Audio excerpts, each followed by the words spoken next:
যদি তুমি দিতে পারো তাহলে আমি হাবিব ইবনে মালিক এক নয় দুই নয় 12,000 সৈন্য সামন্ত নিয়ে তোমার বিচার কার্য সম্পাদন করতে আসিয়াছি। আমরা সকলেই একযোগে মুসলমান হইয়া যাব।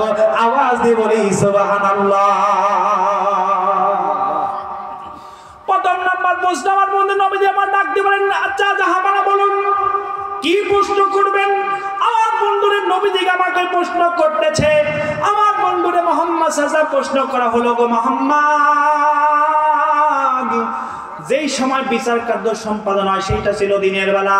হাবিব বিন মালিক এবার প্রশ্ন করতেছে, মুহাম্মদ, এই যে মাথার উপর সূর্য দেখা যায়, এই সূর্যটাকে এখনই মাথার উপর থেকে পশ্চিম দিগন্তে অস্তমিত করে দেখাতে হইবে। আর দ্বিতীয় নাম্বার প্রশ্ন হলো, এই সূর্যের জায়গায় একটা চন্দ্র, ওই চন্দ্রটাকে উদিত করিয়া এই চন্দ্রকে এই মঞ্চের উপর এই চেয়ারে বসে দ্বিখণ্ড করিয়া দেখাইতে হইবে। আর যদি তুমি এই দুইটা কাজ করতে পারো তো মুহাম্মদ, আমি হাবিব বিন মালিক বললাম, আমি আমার সৈন্য সামন্ত নিয়া একযোগে তোমার হাতে হাত দিয়ে মুসলমান হইয়া যাব। আল্লাহু আকবার বলি, আর একটু জোরে বলি আল্লাহু আকবার। এ দুনিয়ার মুসলমান আমার বন্ধুরে নবীজি আমার ডাক দে বলে, হাবিব বিন মালিক, আমি তোমার কাছে একটু সময় চাই। আর এই দিকে আবু জেহেল ছটফট করে, কারণ ছোট্টবেলা থেকে আমার নবীজিকে জানে। আমার নবীজি যেইটাই বলে, যেইটাই করে, সেইটাই আল্লাহ পাক করিয়া দেয়। আওয়াজ দিয়ে বলি সুবহানাল্লাহ।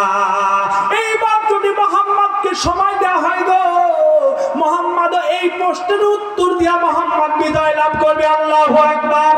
আমার বন্ধুরে হাবিব বিন মালিককে বলে, না না, সময় দেওয়া যাবে না, সময় দেওয়া যাবে না। আমার বন্ধুরে নবীজি আমার আরজ করেছে, আমাকে একটু সময় দিতে হবে। এ দুনিয়ার মুসলমান আমার ভাইরা রে, হাবিব বিন মালিক নবীজি আবার ডাক দে বলে, ওগো নবী, ওগো মুহাম্মদ, যেহেতু আমি বিচার কার্য করার জন্য এসেছি, আমি আপনাকে অল্প একটু সময় দিলাম। আমার বন্ধু লম্বা করি না। আল্লাহর নবী মুহাম্মদুর রাসূলুল্লাহ সাল্লাল্লাহু আলাইহি ওয়াসাল্লাম আমার বন্ধু সময় যখন পাইয়া গেল, এমন সময় নবীজি আমার আর দেরি না করে জাবালে আবু কুবাইসের ভিতর নবীজি গিয়া আমার আল্লাহ পাকের দরবারে নামাজত হয়ে সিজদায় পড়ে গেছে। আর আল্লাহকে ডাক দে বলে, মালিক, ওগো আল্লাহ, তুমি আমাকে সাহায্য করো। আজকে যদি আমি হাবিব বিন মালিকের দুইটা প্রশ্নের উত্তর যদি দিতে না পারি, ওগো আল্লাহ, আজকে আমার নবুয়তি এইখানেই একেবারে সমাপ্ত হইয়া যাবে। ওগো আল্লাহ, তুমি আমাকে সাহায্য করো, তুমি আমাকে সাহায্য করো। আমার বন্ধুরে, আমার বন্ধু নবীজি কিন্তু আল্লাহর কাছে দোয়া করতেছে। আমার আল্লাহ নবীজির দোয়া কবুল করিয়াছে। আওয়াজ দিয়ে বলে সুবহানাল্লাহ। দুনিয়ার মুসলমান আমার আল্লাহ পাক দোয়া কবুল করে। আল্লাহ পাকের সবচাইতে কাছের ফেরেশতা জিবরাইল আমিনকে ডাক দিয়ে বলে, জিবরাইল আমিন, আমার নবী জাবাল আবু কুবাইসের ভিতর সিজদায় পড়ে কান্নারত অবস্থায় আছে গো। আমার নবীজির কাছে